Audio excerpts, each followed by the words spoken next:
ఓం కాత్యాయనాయ విద్మహే కన్యాకుమారి ధీమహి తన్నో దుర్గిః ప్రచోదయాత్ స్వాహా.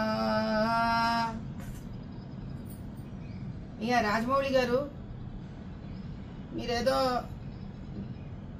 దేవుడు అనేవాడు లేడు లేదా నేను నమ్మను, అసలు ఆంజనేయ స్వామి అనేవాడు ఉంటే గనక ఇలా ఎందుకు జరిగింది, ఇలాంటి ప్రశ్నలు మీరు వేశారు కాబట్టి ఏదో కాస్త భక్తి మార్గంలో ఉన్నాను, ఒక చిన్న సలహా ఇస్తానండి. నచ్చితే తీసుకోవచ్చు, లేకపోతే వదిలేసి ఇబ్బంది ఏం లేదు.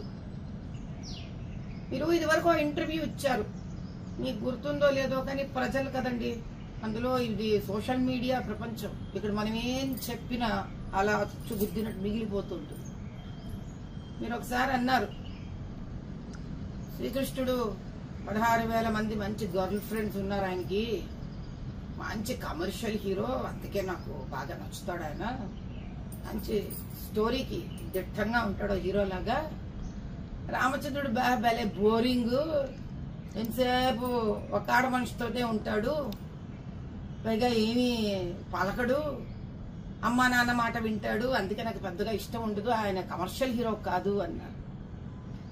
ఒకసారి ఆలోచిద్దామండి.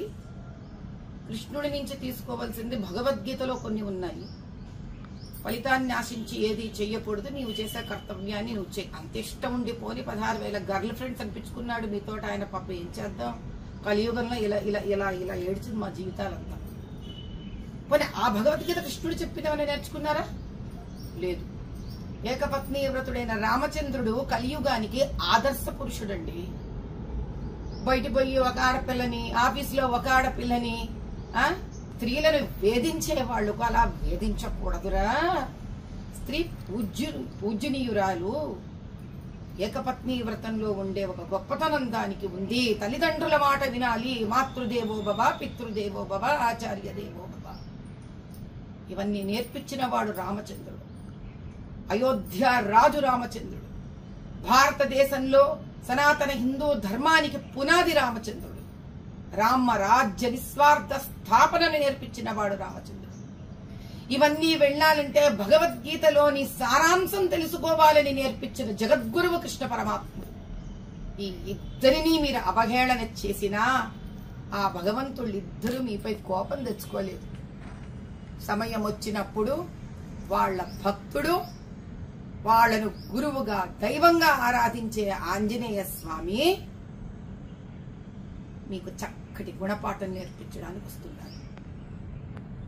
జరిగితే డబ్బిచ్చిన దేవుడిని మీరు విస్మరించి ఆ దేవుడిని అడ్డం పెట్టుకొని చేసే వ్యాపారాన్ని గౌరవించకుండా బోరు, ఇష్టం లేదు